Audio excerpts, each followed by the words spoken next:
sources meant when they used the term. The Vikings are the elements of the Scandinavian population who are particularly engaged in coming out, raiding, trading to a certain extent.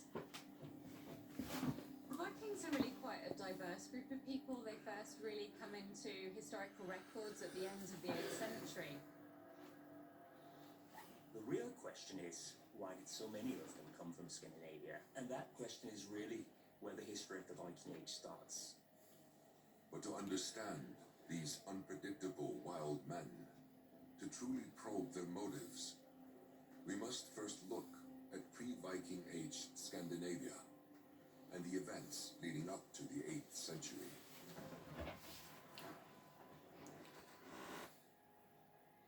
A harsh, unforgiving lattice of mountain ranges, epic fjords, and rugged coastlines, carved by brutal Arctic waters. Winters are long, cruel, and bitterly cold. Daylight flits by in a few brief hours. There's a lot of forest, there's a lot of mountain, there's not that much good agricultural land. For thousands of years, native Scandinavians survived on a meager diet, reliant on a steady mix of pastoral farming, hunting wild game, and seasonal fishing. In the 6th century, there was a big climate crisis. A veil of dust darkened their rural kingdom. Ferocious volcanic eruptions swept ash across Europe, dampening the life-giving light of the sun. Crops failed. Famine followed. It started to improve in the 8th century, in the 700s. There was a long period of relatively stable climate, no plagues, and during that period, places like Scandinavia would have bounced back.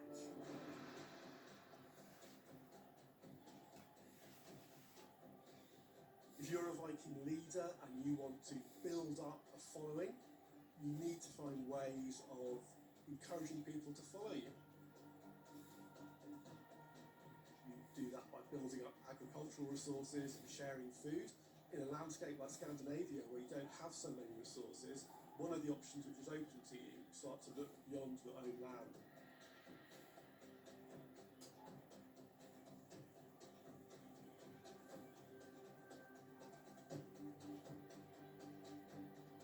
A lot of the cultures of Northern Europe are going through a lot of social and economic changes in this period, but it's that very marginal, very difficult nature of the Scandinavian landscape that makes things different to the Vikings, which means they look outwards in a way that other groups haven't particularly in the past.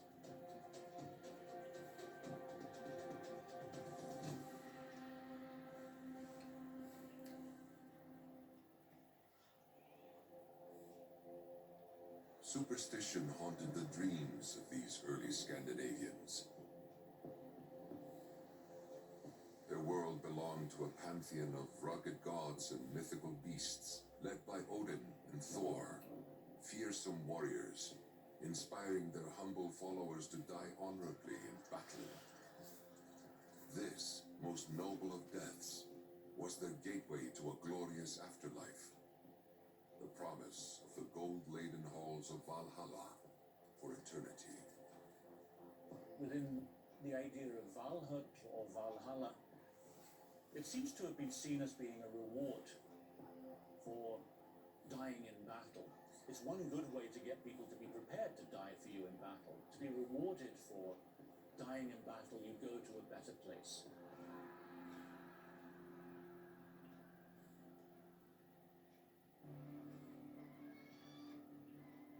Long before the Viking Age, there had been famous warriors going all around Europe in the migration period. Following the fall of the Roman Empire, a time of great turmoil enveloped Europe. This was the migration period. Non-Romans stormed the continent, filling the vacuum left by the downfall of the Latin emperors. Throughout this chaotic era, the Scandinavians quietly established themselves as competent traders, as well as fearsome warriors and mercenaries. If you had visited Scandinavia around this time, you would still hear the tales of those heroes of the past. This is what young men would have grown up with, the tales of those great heroes of the migration period.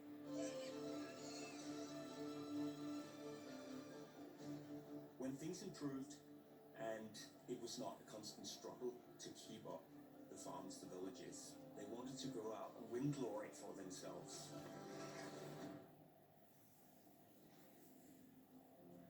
Being a warrior is more than just a thing you do. For a lot of these societies, we know that the idea of being a warrior is something which starts with boys relatively young, because we find burials of children being buried with weapons. That doesn't mean they're necessarily active warriors, but it shows that they were part of that warrior culture. The idea of a warrior is something you don't just express on the battlefield, you express it in art, you express it in poetry and stories. It kind of runs through Viking life. But to fight, a man must possess courage. From birth, violence dripped from the bloody dagger of Norse culture. A future of relentless combat drilled into boys from the moment they were big enough to pick up a sword. Honor is something that is taken deadly serious by the Vikings, and they will go to extreme lengths to collect honor and to preserve honor. The safest way is, of course, to participate in military campaigns.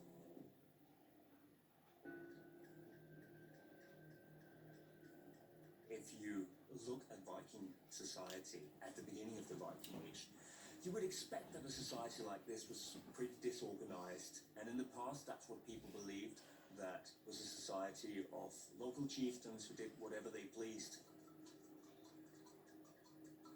That's just not what the sources are telling us. In its own way, this was a very organized society. Scandinavia looked like early Anglo-Saxon England, with small kingdoms, petty kingdoms, internal strifes, endemic warfare. There is a political structure. People recognize a king when they need to. So we have a situation we can piece together where there's lots of local petty kings and chieftains, but they also have a hierarchy. And that hierarchy gets activated in situations of threat, in situations of warfare. Competition was sewn into the fabric of this society. Violence was one way to get what you wanted. Another was to seek wealth and honor in the form of riches and great tales from neighboring lands, before returning home to stake your claim. Competing siblings will try to gain a name for themselves by winning glory in warfare outside the kingdom, to come home and win the farm, or win the chieftain's seat, or win the kingship. If you look within Scandinavia, that's a lot of what happens in the Viking Age.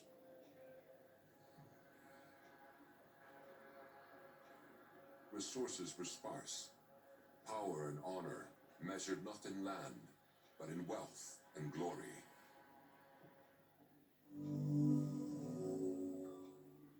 When you really think about someone saying, let's invent a telescope that can see back to the Big Bang, like, what? This is the most complex telescope humanity has ever built. We have to get it right. We can't go fix it. What will we discover that we weren't expecting to discover? Documentar special, telescop spațial, tehnologie de top, premiera pe 25 iulie la National Geographic. Știi că nu cred că e. Ajută-mă un pic! Crezi că nu e. Ai vrut așa mare ca să zici că da, tu! Tot așa mult. Efectiv, mi-a pus să vă atacați că nu vă mai suport. Dacă vedeți că nu mergeți, schimbați strategia. Fără nemți, încercați și pe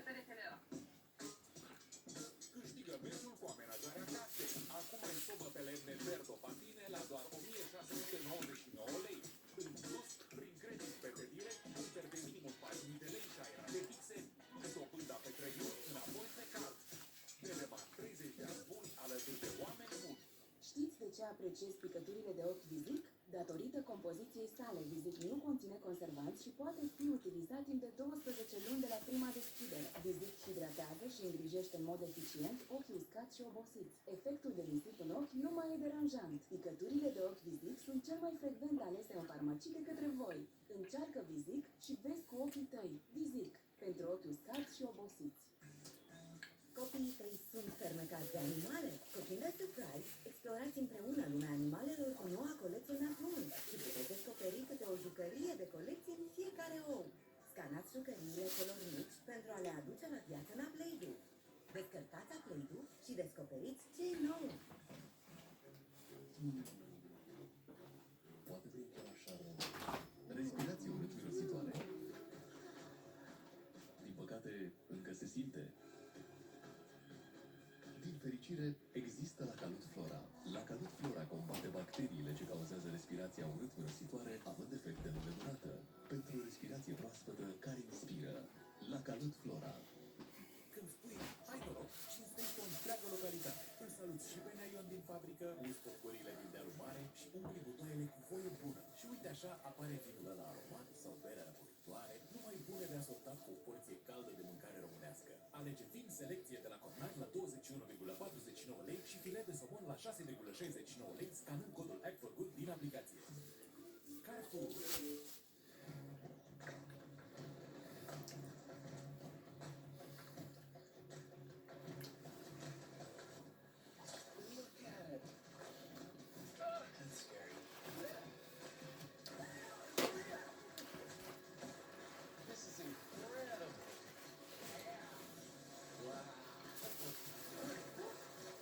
Sezon nou.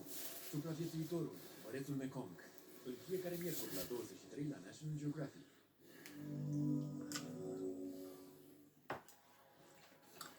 Many different ideas that have been put forward as to why there was this outburst of activity from Scandinavia at the end of the 8th century. The economy of Scandinavia at this time was based largely around farming and fishing. But of course, given the large coastal areas that you get in Denmark and Norway, there were a culture that was already closely affiliated with the sea, and that meant it became a possibility for people in Scandinavia to travel further afield.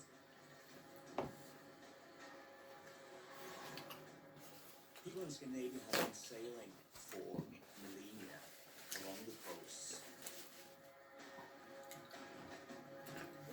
In the Stone Age, they were sailing in dugouts. In the Bronze Age, they were sailing in steamboats. In the Iron Age, they were sailing in big rowing vessels. Today we think, how on earth could they actually sail these ships out in high oceans, wind and difficult weather? But these people, they were used to the sea. They weren't afraid of it. They knew how to handle the ship and they knew how to stay out at sea for longer periods. We should see the Viking Age as something which starts in a much less visible way, with people trading, people traveling along the coast, people learning the routes, learning how to navigate new waters.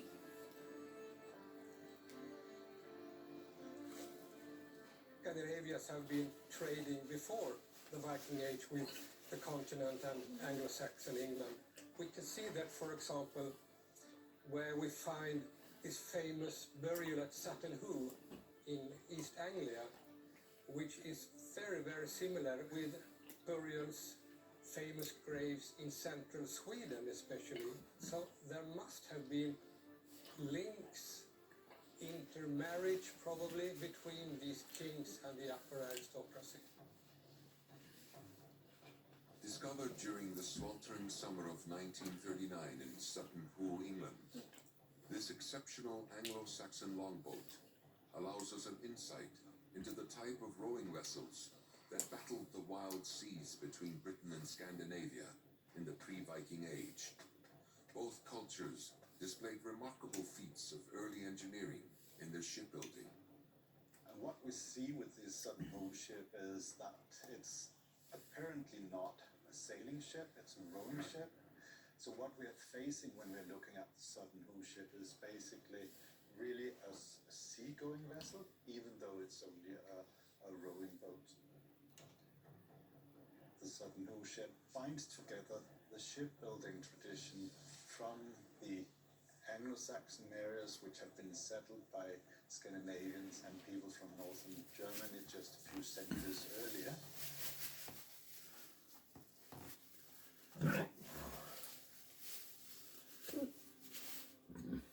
We have a tradition in building boats and ships in wood in Norway, and that goes more than 1,000 years back, and we still have boat builders in the same tradition. These are so-called lapstrake construction. The planks are laying on top of each other, and they are clinker built. That means that there is metal nails in between that ties the planks together. And in between there, you have loosely spun wool dipped in tar, and that makes it really, really tight. And when you build it, you will always start up with the keel, and you will take steam and stern, and you will start to plank up your ship from the bottom. And then one by one, build it up to the waterline, and then the 2 or 3 top strakes as well. And then afterwards, when you have finished the planking, you will put the framing system inside afterwards. And that's the traditional and typical way of building Scandinavian boats. And we call it plank first and frame afterwards. These compact, lightweight rowing vessels were a precarious way to travel, with little room for cargo. But in the 8th century, the Vikings added a sail to their lightweight wooden boats. And this striking innovation soon changed everything. It's not that the sail was new as such. It had been known, of course, in the Indian Ocean and in the Mediterranean for millennia, really. But it had not been used until that point in Scandinavia. Fitting a boat with a sail, a large boat, is actually something that is a great threshold. It costs an enormous lot to produce such a sail and all the ropes, all the rigging that you need.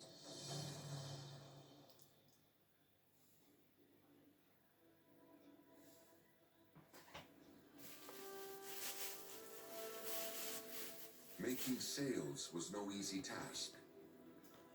At a vast 120 meters squared, a team of 20 hard-working women would construct the sprawling canvas over a 2-year period, using nothing but their bare hands and the wool of over 200 sheep. The real value of the assembled longship was in the sail. When you combine the rowing capability with the slender hulls with keels, you get a very agile ship that can move very fast.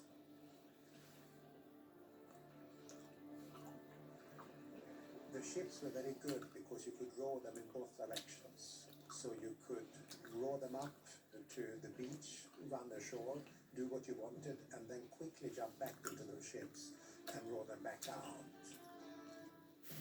Once you harness the wind, as you do with the sail, then suddenly you have unlimited resources of power.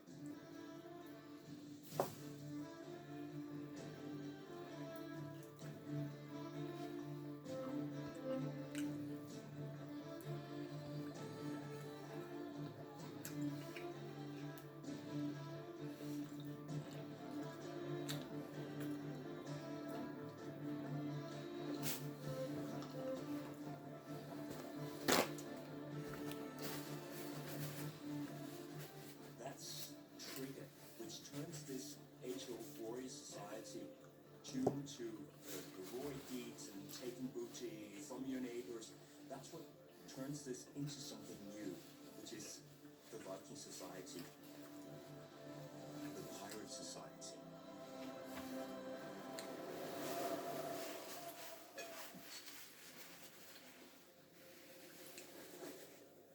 No longer reliant on manpower alone, the Vikings pushed harder, traveled further, gathering intelligence of the mysteries which waded across the high seas. These bigger, better ships now held space for cargo. But there was one problem. Trade wouldn't these violent warriors. And it wasn't the swiftest route to amassing new wealth. So why bother with trade at all?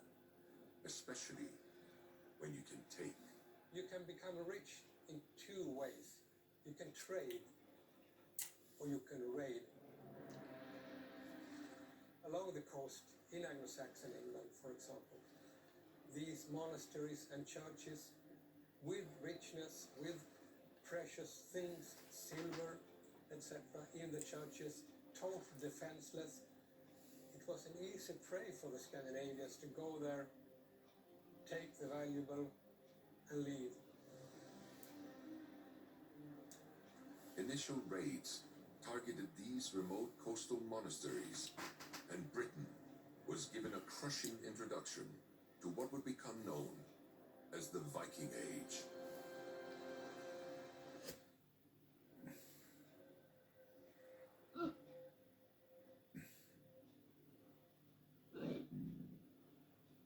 In the late 8th century, Britain was divided up into a number of small kingdoms. There's quite a diverse mosaic of populations. They were Christian peoples. To these heathen warriors, Christianity meant nothing. Despite the church's towering significance across Britain, this powerful system of belief, with its sacred, untouchable sites, was seen as a series of unguarded treasure troves, free for the taking. And the church is incredibly wealthy. I think that's really important to emphasise. The church own a huge amount of land, and particularly in northern Britain, this is a world without towns. It's a world where kings are moving around all the time. So one of the few places where you have specific locations to accumulate lots of wealth and accumulate lots of people, have lots of people there, tend to be the monasteries.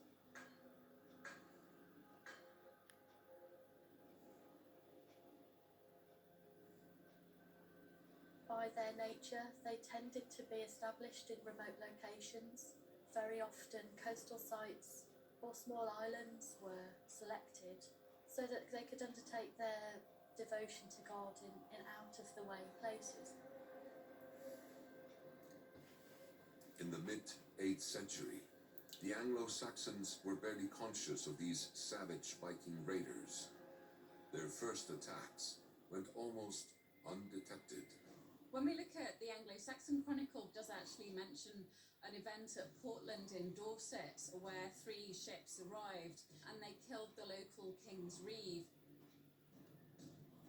The interpretation that could be offered for that event is that King's Reeve would have rowed out to meet traders coming into a port in order to collect taxes from them. And so they might have been interpreted as the arrival of a trading group.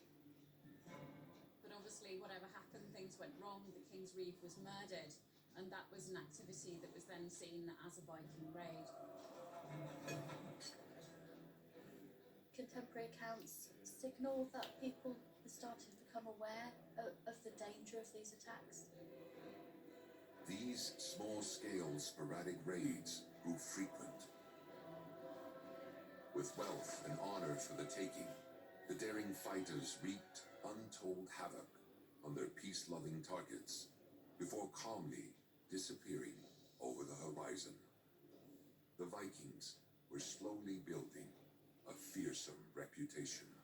There are a number of other raids that took place which don't come down to us in the historical